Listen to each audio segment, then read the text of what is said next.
the first round of questions, which I think really needs to be establishing just how far trust has fallen, and alongside that trust, the engagement, as I had at the start, with traditional, at least, news sources, and to explore the fundamental reasons why that might be the case. And I'm going to ask Victoria Steveley of the Belfast Telegraph, the deputy audience editor there, to kick off proceedings. Over to you, Victoria.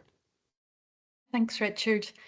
Yes, so in my current role at the Belfast Telegraph, I've been here for about 2 years. Prior to that, my career has been in broadcasting. I spent 13 years with UTV, which is the Northern Ireland version of ITV. Throughout my career, digital has always been a big part of it. And I think that's one of the areas where you definitely see that erosion of trust more than ever. I don't think it's a new problem, but I think it's something that has certainly been amplified in recent years. I also think it's not a problem that journalism is facing alone. There have been huge societal shifts. People are more questioning than ever. Now, healthy cynicism is one thing, that it's probably a good thing, but it really has become a situation where mainstream has almost become an insult. People are distrusting of journalism, politics, science, medicine, and that's a huge challenge for everyone. And it's a very difficult thing to try to counteract. In Northern Ireland, and I won't go too much off on a tangent about our particular setup, but we actually tend to go against certain trends. There is probably a slightly higher rate of engagement with news here.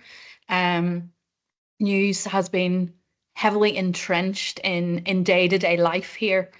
But there has also probably been a long-standing distrust. We have a particular situation where, we're still a post-conflict society. There are divisions that are still, they haven't completely gone away. And for journalists here, there will be a great deal of judgment from the audience, and maybe in a slightly different way. I'm sure it's not entirely a unique problem, but for example, people will make judgments on you based on your name, where you come from. From that, they will judge what your political background or political interest might be, what your religious background might be. So if you're reporting on something and you're striving to be as impartial and unbiased as possible, there's still a huge part of the audience who will think they know what your personal beliefs are and how that colours your reporting. So that's something that we have always had to have in mind, and something we have always tried to counteract. So given the rise of the digital sphere and social media platforms, it's kind of there's pros and cons to that. On the one hand, I think the audience feels closer to journalists maybe than they ever have done before. There can be benefits to that. There can be negatives too. So I think for journalists now, there really is that, you're trying to mitigate against something that has risen largely through social media and certainly been amplified by it.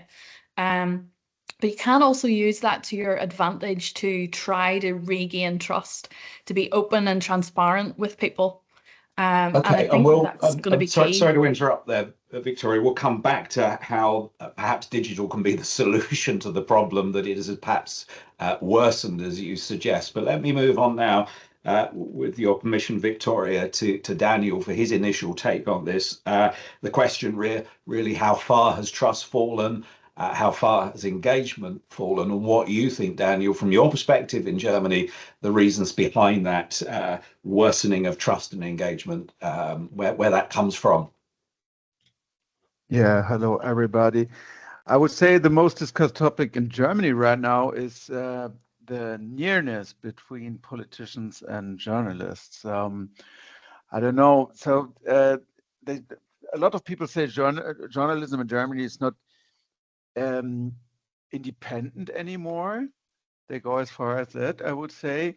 And the influence of the reigning politicians, is very big on them. And the politicians are like, they only bring things out that are whistled to them by politicians. And this is the thing, I think, at the moment, that is criticized a lot. And is that a reality or is that a perception, do you think, that people have? Really too close in your view, the proximity between politicians and those who report on the journalists, or is the distance between them pretty much the same as it ever was, but people's perception is that they're all the same, cut from the same cloth, one might say? I would say both. It's not only a perception, I would say. Don't ask me why. I don't know. But I think in the past there was a bigger distance. Yeah. Okay. Well, let me turn then for Pip Tomson's first response to that, because as I said in the introduction to you, Pip, you've worked most recently for GB News, and there the divide between politicians and journalists has been completely blurred in the sense that you've got politicians who are working as journalists, in effect, as presenters on that station. So it's impossible for the audience potentially to differentiate between the role that they're speaking in. Are they speaking as a politician? Are they speaking as a journalist? What's your take? Hello, everybody. Yeah, I mean, very interesting what you say there, Daniel, because here in the UK, we actually do have politicians presenting news programmes. They're not allowed to deliver breaking news, but in an evening, shows back to back, you might have Nigel Farage presenting a show, hotly followed by Jacob Rees-Mogg. Now, Nigel Farage, whatever you may think of his views, I think is a very good broadcaster, very capable. He actually knows where the line is, certainly as far as the regulator Ofcom is concerned. And he doesn't actually have guests on his show that always agree with them. But I think when we talk about trust, I think there's also a question to be asked about whether people are actually discerning enough. So whether people tune in to channels like GB News purely to have their views endorsed. That's why they watch these programs. So actually people should ask more questions and look at channels, look at who they're owned by, look at the newspapers, look at who the proprietors are. Because most of them do all have agendas. And if you don't like, the newspaper or the news channel, you've got plenty of others that you can watch. So I think maybe people do need to ask more questions. And I come from local newspapers, and that is where I think there was that maximum trust. It was grassroots reporting, talking to people face to face, hearing their stories firsthand. So the responsibility, you seem to be saying, for rebuilding trust, for re-engaging people, doesn't just lie with journalists and broadcasters. It also lies with the audience, who you suggest should be more discerning. Just as a quick aside, you mentioned Nigel Farage. For those watching from outside the UK who aren't perhaps as familiar as we are with UK politics, he is Reform UK leader and a current politician, Jacob Rees-Mogg, a recently former Conservative politician, both broadcasters on GB News. That discerning audience point, perhaps I can throw to you now, Naomi, because you're the non-journalist in the on the panel. You're the founder of Tickaroo, which is helping journalists, of course, engage with their audiences. But let me ask you, in effect, as a member of the audience, as a consumer of journalism, do you feel you are discerning enough? Your friends, your colleague, your family are discerning enough? Has Pip got a point there? And what do you think the reasons for this lack of trust are? Who's to blame? Is it us journalists, or is it you in the audience, or is it a bit of the both? As always, it's a little bit of everything. It's always a mixture between factors. And what I've seen, like from my perspective at a tech company, but also as an audience member, is that the formats have changed a lot. Formats to get news, valid news or invalid news, they have changed a lot. It's faster. You can get them everywhere. You can get them on social media. You can get them via your publisher as well. And it's hard to distinguish between what is fact-based and what is not. And as far as I have perceived it a few elections ago, it was just solely reporting on the results, reporting on the election day. And what has changed in the publishers, with the publishers and the media, is that now reporting starts before the elections on the candidates, but not only on the candidates, also on the audience. So what are their concerns? What are they thinking about? What are their living situations? And I think there are formats like interviews, videos, live blogs, where journalists actually approach the audience and ask questions. So what are you hoping the result will be from electing this politician? And I think the dialogue has already started. And I think the loss in trust came because so much was changing in the formats, and people got so many informations, but also had the chance to give comments. But now this is coming to the publisher side as well. And I think what's happening now, and I'm very positive about it, is that journalists are taking on the dialogue. So they're also challenging people with the formats. Do you have any questions? Who should we interview? Can we make a video of your situation?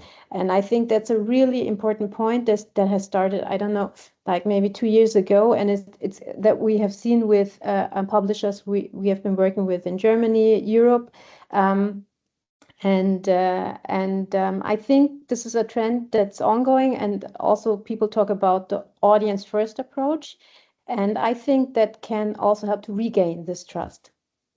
Okay, well, that audience first approach also mirrors the digital first approach that I know that the Belfast Telegraph, for example, has adopted. And that ties in with something you just said there, Naomi, which is that the news has to be delivered faster, doesn't it? It's an incredibly competitive marketplace. And I just wonder, Victoria, whether the speed with which you need to get stuff initially into the online version of the Telegraph, and then much more slowly, of course, relatively slowly into print, whether that speed factor has created the erosion in trust, and whether there's something that can be done to, as Naomi was suggesting, perhaps entering into a dialogue with the audience to re-establish that trust. But is it speed that's part of the big problem here? I think sometimes if journalists aren't careful, there can be that rush to publish too quickly. And then if you do get it wrong, that obviously does not go down well with an audience, and yes, could impact on trust. And that colours their judgment going forward, doesn't it, as well, of course? Once trust has been lost, it's hard to re-establish. Definitely. But I think almost another factor is that if you're not quick enough in certain situations, you're allowing a vacuum to exist where people don't know the truth of what's happened. Rumours can start very quickly about what people believe to be going on, and sometimes the speed of publishing can almost, I think you have to be quite transparent these days about what you do know and what you don't know. And sometimes that's almost as important. Sometimes we may not be able to tell people exactly what is going on in the moment, but we can step in and say, well, we know that this wild rumour is not true. And I think that's something that journalists have had to get to grips with, because there can be you don't really want to give credence sometimes to something particularly wild by addressing it. But given the way that social media operates now, I think if there isn't a responsible voice in that conversation, it will just continue. And that's when you get misinformation and the spread of things that just aren't true. I'm thinking in Northern Ireland terms, we might be aware of something that's very loosely referred to as an incident. That could be literally anything. Something that might quite quickly become a fear, a bomb alert. So it is important to tell people exactly what we know and what we don't know, and it can sort of filter out to broader subjects. But I think, yeah, the balance of when you publish, and it is something that we have found particularly helpful around, using Tickaroo and a live blogging platform to be able to give people short bursts of information. And actually, it gives our reporting team the time and space. We can get a couple of lines out there to inform people, and it feels like there's not quite that same vacuum, but we have a breather to be able to go away and come back with something more comprehensive, or reaction on the ground, whatever it may be. So I think that is a very useful tool in the arsenal to be able to respond in a timely way. Yeah, fascinating that you mention being the responsible voice in the conversation, because the conversation will be happening irrespective of whether you're in it or not. And here in the UK, a really sad example from the recent past where rioting broke out in several UK towns and cities as a consequence of a rumour that turned out to be completely wrong, about a rather nasty murder case, multiple murder case. Pip, if I can turn to you again next. Pip Tomson, most recently of GB News. You were saying that your career spanned local newspapers, which I guess, without this sounding pejorative, is slow news. I started there myself. It's once a week, so you've got plenty of time to establish the facts, to write the story, to crank up the printing press, literally as it was in the old days. And now, of course, with the online version of GB News, GMTV, Good Morning Britain, and so on, things have to be done much faster. Is something lost in that need for speed, if I can put it that way? I think a lot of that depends on how strong a team you've got behind you. I remember at Good Morning Britain, like with lots of other news organisations, we used to have to do mock run-throughs of how we report it when the late Queen passed away.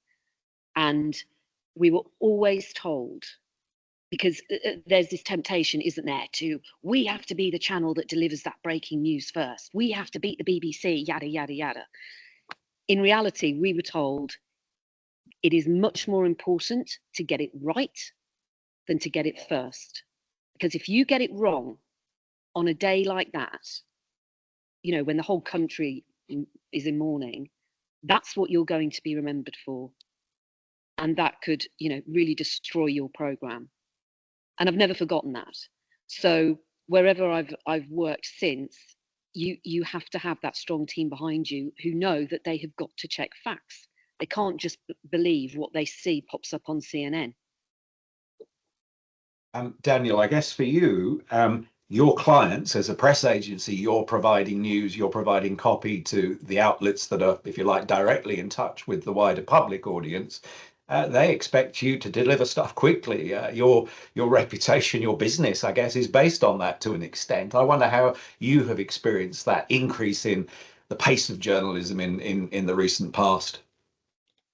Yeah, this makes work much more difficult, I would say. And this is our claim or motto or whatever for centuries now. At DPA, we say, be first, but first be right. This is the most important thing, because trust is the most important thing for us. In Germany, our customers, the media, and also the people on the street, they say, when DPA is written under it, we can trust it. And that's why we also, for example, have like new units in our company, for example, like fact checking, and also units with more tech, AI and stuff like that, to gain more speed, to check things faster, to get our products faster on the market. As I said in the beginning, it's like a horse race, you know, which horse is the first one. And of course, as journalists, we also have we want to be first. We have also our it's our we push ourselves to be first. But we can never lose our this motto, you know. It has to be right, and this is the baddest thing that can happen.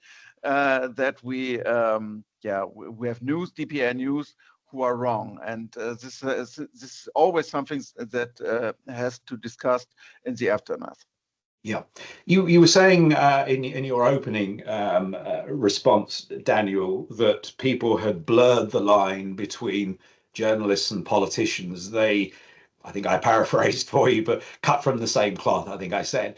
That being the case, how can Naomi's suggestion that you have an audience first policy, how can establishing a dialogue with your audiences, whether that's the audience of your customers or you think of your customers as your audience, how can that dialogue, do you think, help differentiate politicians, to redifferentiate politicians from journalists, and to see that they aren't necessarily all cut from the same cloth, and therefore can't any of them be trusted? Yeah, I don't know if there's a real dialogue, but we have to make or increase, I would say, transparency, how we work, and this is that is not true that we're sitting together with politicians discussing things, and the politician says to us, okay, you can write this, and you know, so we have to make clear that we are critics of politicians, and I don't know how to do that, you know. I'm not sure, because there is no real dialogue. The people consume media, you know, and it's on them to decide in which direction are my thoughts, you know. But perhaps that's it. And let me come back to you, Naomi, because this audience first policy is worth scrutinizing a little bit more. Daniel was right to the extent that historically, at least, news has been something that we have pushed out to people. You know, you're watching the news, the BBC, Sky News, GB News, whatever it is, and there hasn't been much, if any, of a dialogue in the opposite direction. Of course, social media, digital enables that, facilitates that two-way exchange much more closely. And perhaps that enables journalists to see to audiences to see journalists in a kind of more accurate and truer light, and therefore able to differentiate between politicians and journalists, and to see that they aren't all the same. Is that the essence of the Tickaroo live blogging platform, that you can actually have a proper dialogue, almost a conversational dialogue with audiences? So I think you talked about the news not being in crossfire so much. I think there was not much of a competition before. So people had the chance to go on social media to write their alternative news. And I think that's where the competition came from. So I think media is in a slightly different position now. They have to re-establish the trust because they're in competition now. And I think a good way how also Victoria mentioned that social media has shown us in a positive ways to create a dialogue. And I think it's really important that all the voices are heard, like not only particular topics are covered, but all topics are covered that are relevant for the audience. When you think about user needs, we all know that. I think that's really important, and that's what we see with our clients, how they use the live blogs. So we don't have live blogs only on elections, but we would have live blogs on special situations in a city. Like we have a lot of bomb evacuations in Germany for local journalism. So whenever they find a bomb, they would create a live blog and let people know what's going on. I mean, that builds trust. We also talked about sports, for example. I mean, sports is a topic that always builds trust, and everybody believes it because everybody's happy and enthusiastic about it. And I think that these are just a few examples, but you can also do this when you cover politics. talk about a waste problem in a certain part of a city, or talk about how people are struggling to get along with inflation, how to spend, how to have enough money to buy things when the prices rise, stuff like that. And I think it's really important not to only cover the popular topics, but also to cover other topics. And we have a lot of formats for the live blogs where you can cover various topics, and people can engage with them, with the comments on social media, coming back to the live blog. And also another point is that I think, or I've perceived that the audience sees on a live blog the journalist as a journalist. So they don't see, obviously they know what publication they're reading, but still they see the journalist as a human being that is giving them news, which they like, and also they feel like they can see post by post how this process evolves. So they're watching them while they work, And which also builds trust. Seeing the person in the round can help, doesn't it? Because I guess we do tend to trust our friends. We tend to trust people we know more. Even if we're buying a camera, we're less likely to believe the shop assistant who might be trying to sell us the most expensive model. But if our next door neighbour and friend has that model, we'll believe her or him because, hey, we know them, don't we? Victoria, Naomi talking there about diversity, and not just diversity of voices, of faces, but also the diversity in the sense that perhaps in the past journalists have been a little bit too prescriptive about what they push on their audiences, and perhaps we can be a little bit less prescriptive and more reflective and reflect what our audiences want. Is that something that either the digital version of the Belfast Telegraph or indeed the print version is now trying to build into its offer to its readership, to its web followers? I think we definitely know more about our audiences than we ever have done before because of that two-way dialogue. Certainly the Belfast Telegraph, so it's one of the largest newspapers in Northern Ireland. It has a long history, and I think that reputation always stands an organization in good stead when it's been around since the dawn of time. But in the past, as much as you would have had your letters to the editor and so forth, that's a very limited reflection of what your audience actually thinks of you. And I suppose there's maybe been a danger in the past that how much do organizations care as long as their product is being consumed? So while papers are being sold, great. We obviously know the print industry is facing a decline, and that's something we've had to be very realistic about, and has driven our shift to a digital first model. And we've also undergone some changes recently where we have had to think about future-proofing that and move into introducing registration walls and paywalls. And I think that definitely lets you see, exactly what is attracting your audience. We can track what content prompts someone to actually decide to pay for our digital content. And I think we're still in a world where people being prepared to pay a subscription, it is a big deal. The internet has been a bit of a free-for-all for media for a while. People kind of resent having to pay for something that they see as being instantly accessible on their phone or their tablet. So to kind of have that insight into what the audience thinks of you by way of what they're prepared to spend on you is interesting. And we can couple that with the immediate feedback that we get both to the organization and to specific journalists. People are very willing to engage in conversations, not always in a positive way, to be fair, but they reach out to our journalists. They bring stories to us as much as we go out and find them. So you do get a really good reflection of what people are interested in. And then I suppose the only thing is that you don't want to become an echo chamber for those people, and you don't want to just provide what people are interested in. That's And is not there always... sorry, is there any sense in which the sort of paywall metric indicates whether people are prepared to pay extra to go through that paywall because of the veracity, because of the accuracy, the trustworthiness of the information that is the other side of that paywall? I think that's a huge part of it. And I also think it is that relationship with the journalists. We find that many of our specific journalists are a huge draw. And I suppose in many ways, you know, your hard news is where you're in competition with everybody else. You're telling the same story, and there's only so many ways it can be told. I suppose what we bring to the table that's different is our columnists, their analysis, and sometimes with it being a paper and where it differs from broadcast, sometimes their opinion.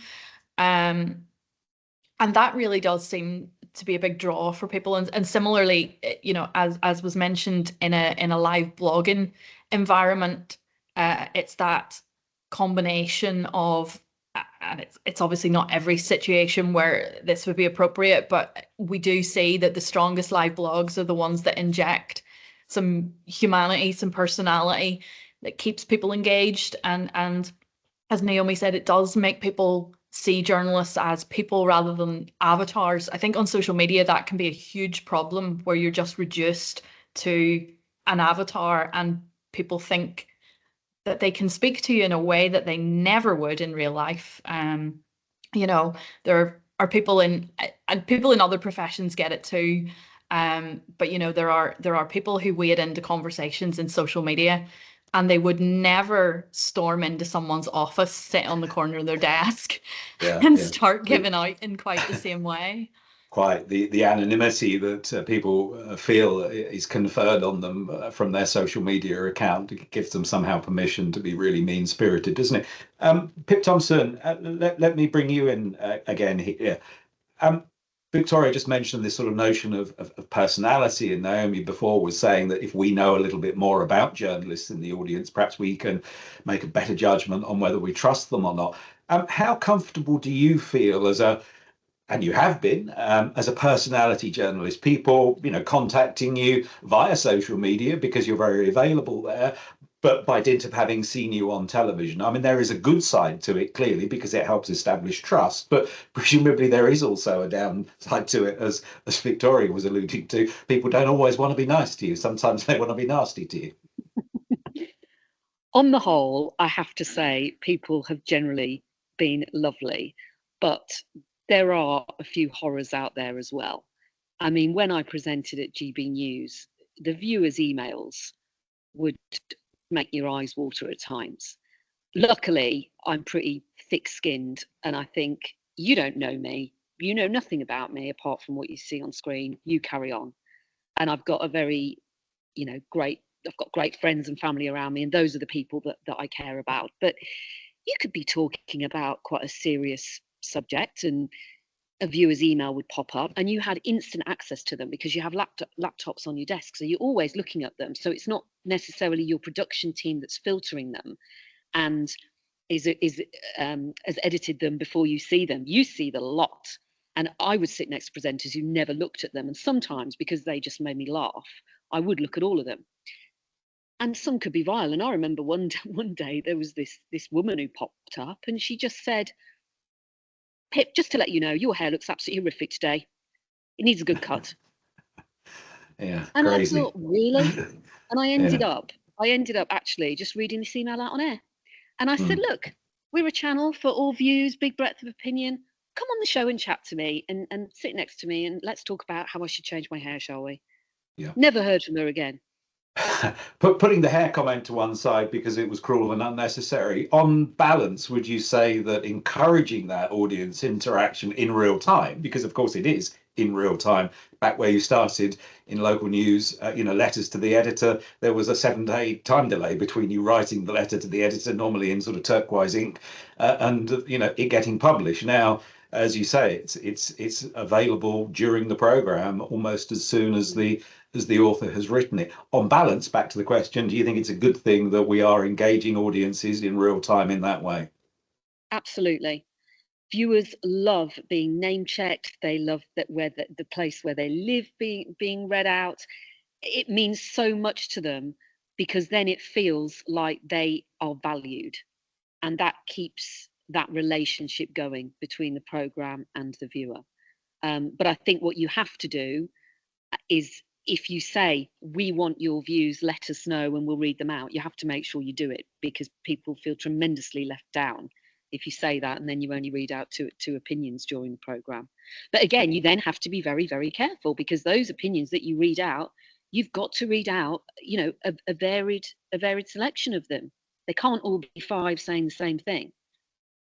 No. Okay. Well, that seems the perfect point to mention Johanna and Andrew and Karen and Devon and Neil and Jen and Mika and all of the other names that I can't quite see because there are so many people in on the meeting. But hey, look, if you've got questions to ask, if you've got points to make, don't be afraid.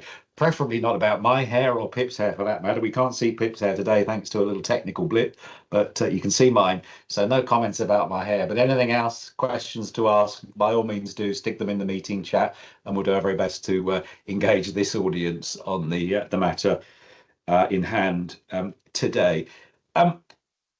Daniel, the role of a press agency is slightly different. You are, as we've established already, at one stage removed from the big audience. You've got a slightly smaller but very significant audience of customers.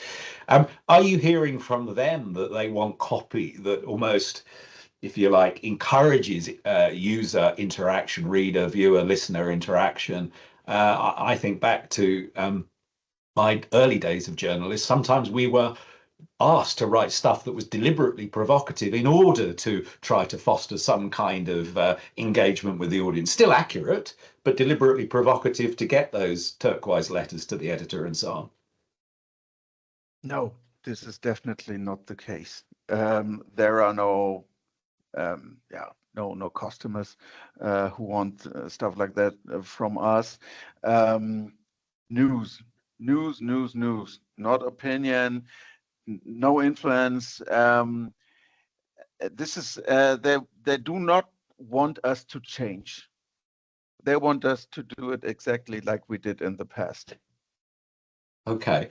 News. But of course, very many programs now, and your customers presumably included in print and other forms of journalism, do blend news with opinion.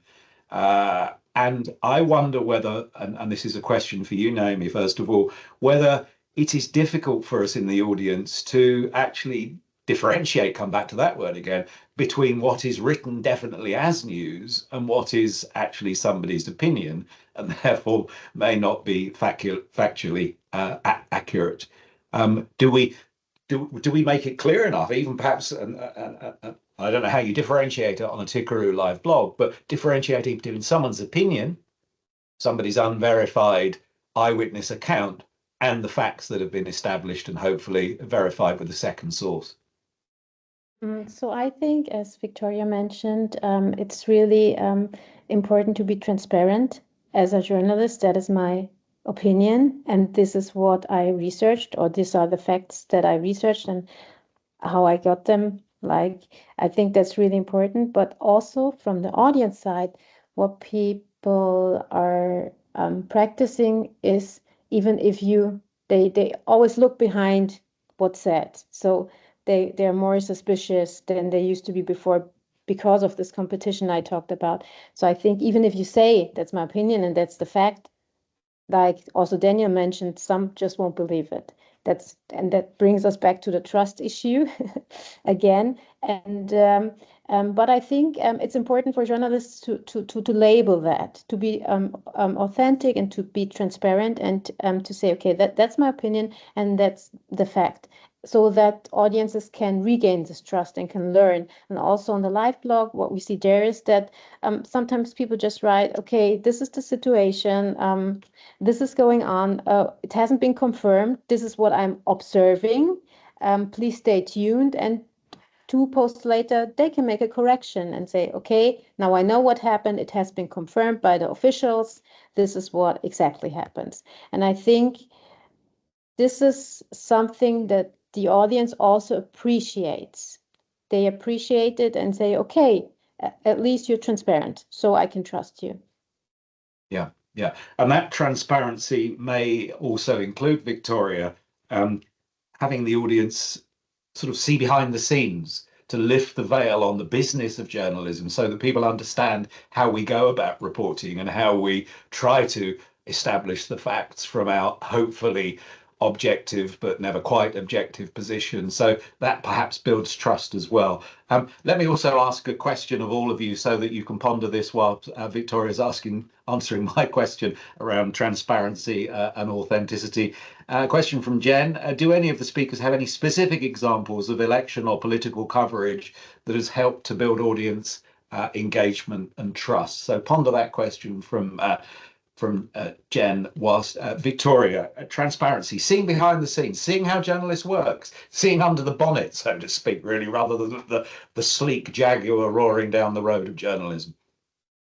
That is something I've always found that audiences love, just that notion that they are seeing something. And it's going to sound a bit silly because obviously if you're showing it to everyone, you're showing it to everyone. But I think it still feels like something that not everyone gets to see, if that makes sense.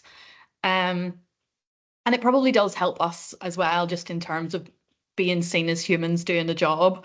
But whether it's, I mean, for example, one of our most senior reporters, our Northern Ireland editor, he actually writes a newsletter which people have signed up to and then is emailed out to them at a specific point in the week, every week. They know to expect it. And it's quite often, because he does a wealth of coverage from, news analysis, but his newsletter tends to be behind the scenes of how he does his job. And I think people really, really appreciate that. And because it's him, so it's our Northern Ireland editor, Sam McBride. He's seen quite often on television. He's on radio quite often. He'd be called on by national outlets as well to reflect on issues particular to Northern Ireland. And for them to hear the circumstances in which he has to operate. And he's also tried his best to shine a light on some of the things that I think makes the relationship quite difficult in terms of that transparency and trust, because sometimes there are very good reasons why you can't say something. It could be legalities around court coverage. It could be that there's a live situation involving police concerns for safety, and there can just be various reasons why you can't at that exact moment paint the fullest picture. And there can also be reasons why, and kind of going back to something Pip said about when you're showing people's opinions, you have to get a balance. But there will also be people who send in things that in their mind are perfectly fine to say. And you're looking at that as a journalist or a producer and going, I can't put that on screen. We will get in so much trouble. And they don't understand that. So then it becomes, you're not showing my view because you're biased and you don't like what I'm saying. And it's like, well, could you maybe say it without swearing wildly, libeling someone, whatever it may be. Yeah. So yeah, Sam in his newsletter has addressed some of those issues and kind of gone behind the scenes of very high profile court cases here and tried to really explain and lay it out to the public why the coverage has been done in a particular way. And I think that is really helpful. Now, does everyone listen or take that on board? No, but I think it does give the public a better understanding sometimes of the mechanics of journalism. Yeah. Right. Anybody, hands up from our studio panel if anybody's got any specific examples. And I guess perhaps Germany has been the most recently involved in elections. I think you had some at the weekend, didn't you, in one particular state? So I don't know whether you want to put your hand up here first, Daniel, or whether you're keeping them firmly out of shot on your knees there. This question, specific examples of election coverage, political coverage that has helped build audience engagement and trust. And then I'll come on to another audience question as well. So we had a very good example by a customer who made a series. They also won a prize for it that was called 49, the 49, die 49 in German. And they picked 49 people and tried to make a study to represent all socioeconomic backgrounds in Germany, so like everyone. And it was for the last national election and before it, and they just presented the people. So how they live, what their jobs were, what their living situation was, and what their political opinions were. And they created a whole format with videos, people talking to each other. So what they showed their audience was actually who lives here and why do they think the way they do. And I think that was a really, really nice example of saying, okay, we represent, or we are here for everyone, like we are here for everyone. And also we want the dialogue, because often you have like the pro and the con side. And I think it was a really good example of trying to bring opinions together to discuss differences and the why behind the Generation Y. I'm Generation Y. The why behind the differences. Sure. And I think in the past, the inclination of journalists, not in the recent past, but perhaps in the middle distance, the inclination of journalists has been to sort of design some kind of composite person, a kind of pre-avatar avatar, if you like. Mondeo man springs to mind here in the UK, the Ford Mondeo car, and the sort of person that might drive that as Mr. or Mrs. Joe Average, and to report politics through the lens of that individual who was really not representative. So 49 people are going to be much more necessarily mathematically much more representative of the wider audience. And let me just bring in a question here from Neil Christian. I hope I've got your name the right way around there, Neil or Christian. Young target groups, so young members of the audience, are consuming less and less traditional media and are getting their information on platforms like TikTok. Of course they are, yes. What strategies do you see, panel, for winning them back? Indeed, is it possible to win them back, or do you have to be on TikTok? I don't know. Pip, are you, GB News, Good Morning Britain, were they all on TikTok? Did you have to do TikTok shorts in order to engage younger people? I never did TikTok. I'm sure probably Piers Morgan did or does, because you know he's a social media addict, and fair play to him. But actually with TikTok, that is where it does get so much engagement with young people. For example, I was sent to a school. It was A-level results, so 17, 18-year-olds getting their big exam results. And I did a live broadcast at 8 o'clock in the morning where we had 4 students opening their results live on air. Now, unbeknown to the audience, these students had been carefully picked. We do welfare checks before they come on the show. We had this one lad who opened his results live on air, and I said to him, what are you hoping to get? What grades? And he said, oh, I'm hoping for 3 Bs. He opened his results again. Remember, this is live television, hundreds of thousands of people watching. And I read out his results and I went, okay, you got CCD, but you've got an unconditional offer. So that's brilliant. And he was like, yeah, I'm perfectly happy. Great. What gets clipped up for TikTok and gets millions of views is, I'm looking for 3 Bs. Okay, you got CCD. Cut.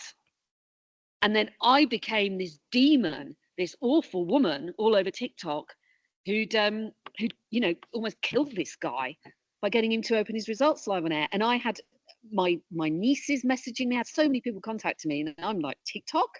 I'm not that familiar with it. And I don't really want to be honest, because it just shows you how that sort of 10-second edit can put a completely different unfair slant on something. And almost back to where we started, thus ever it was, I think, Victoria was saying right at the start, decontextualizing, in a much greater way now with the 10-second clip on TikTok, with 20-second social media videos and so on YouTube. So it's always been a problem. How do we bring context to our audiences so that they can understand the bigger picture and not criticize people or journalists or fail to trust journalists because they're seeing the smaller picture, which is very, very misleading. So we've got 2 or 3 minutes left, and I'd like to sort of have a final round of questions and fairly quick responses from you each, if I may, as a consequence of the 3-minute timer. How hopeful are you that we can restore trust amongst our audiences and properly engage them, so that when there's next an election super year, I guess 4 years' time might be the next big one, and another 3.7 billion of humankind go to the polls, there will be a better background noise. We won't be thinking that democracy is suffering an existential crisis. Who wants to go first with their final thoughts of hope or doom? I have a lot of hope, to be honest. I said before, it's all about news, but on the other hand, we are working, for example, on new formats, we have to adapt, and we have the possibility to adapt, and this gives me a lot of hope. We have new channels, we are producing news, but we are not linked to something, and we cannot change. We can find new channels, new formats, and that's a good thing, and that gives me hope. Adapt or die, but the constant behind that adaptation will be, from what you were saying, Daniel, news. That won't change, but the delivery methods and how you end up doing news will be changing. And also the formats, as I said before. And of course, we need more explanation, classification, stuff like that. But it's still news. Okay, Victoria, confident, happy, hopeful for the future? I'm not sure. I think in terms of, I think we can only continue to bring traditional values to new platforms, and you do have to adapt, and you have to find new ways of reaching your audience, and especially younger audiences. So I'm not saying that we'll ignore social media platforms, however they might change in the future. I don't know that I have a huge amount of hope for what that environment that we have to operate in will look like. I think people have gotten very used to entrenching themselves in what they want to believe. And I saw something said, and it was in the context of the recent race riots in the UK and Ireland. And it was, you can't reason someone out of a position they didn't reason themselves into. Yeah, very good. And I think that's the problem. Yeah. In a sentence or two, Naomi, and then finally we'll come to you, Pip. Naomi, hopeful or not? I'm hopeful. We're one very hopeful, one kind of not that hopeful. So if we would have a straw poll, we'll find out in a moment. I'm very hopeful. I'm in an observer position, so I see what our clients are creating, the new formats, and also experiments that they are doing. So I'm very, very hopeful. Also, the fact-checking units that have been established. I'm very hopeful because they are thinking audiences. Yeah. Okay. Finally, Pip, hopeful or not? I lean more towards Victoria with this one. I do think people, as I said at the very beginning, people need to be more discerning. They need to ask more questions. Don't just read and ingest what you see on social media. Read articles, listen to podcasts where there is space for those longer conversations and debates. Ask questions. Don't just read stuff because it endorses your own preconceived ideas. So if this was an election, it would be a dead heat. There would have to be a second round runoff between the hopefuls and the not so hopefuls. Thankfully, it's not, but the real life elections continue. The next big eyes switch, of course, to America and the contest between Kamala Harris and Donald Trump. We watch with interest what is happening over there, and we may see what's going on over there through the vehicle of the Tickaroo live blog as well. Thank you to all of my guests this morning for your fantastic contributions, to Daniel from DPA, the German Press Agency, to Victoria from the Belfast Telegraph. Why can't I say Belfast this morning? It's not difficult, is it? Belfast, Belfast, Belfast. The Belfast Telegraph this morning. To Naomi Owusu from Tickaroo, and the final voice we heard there was from Pip Tomson. We haven't seen her hair, and perhaps we'll see it on this next webinar if we can get the camera working. Pip Tomson, thank you all for your contributions, and thank you most of all to the audience, who we hope have been engaged and have trusted every single word we have uttered. The thing is, would you trust me if I'd worn these for the whole session? Probably not. Until next time, bye-bye. Thank you. Bye-bye. Bye. Bye. Bye. Bye.